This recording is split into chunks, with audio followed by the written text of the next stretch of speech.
Hello and welcome to today's guide. In this video, we'll walk you through the simple steps to clear data in the Quora app on your Android phone. Whether you're facing bugs, slowdowns, or just want a fresh start with the app, this method will help reset it completely.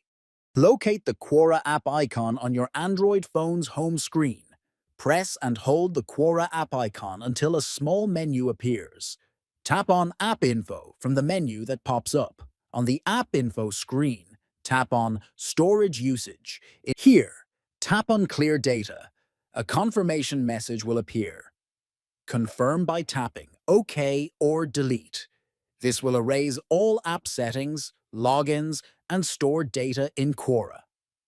Exit the settings and reopen the Quora app.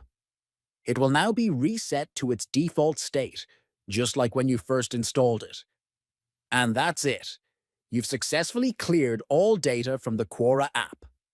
If this video helped you, consider liking and subscribing for more quick Android tips and tutorials.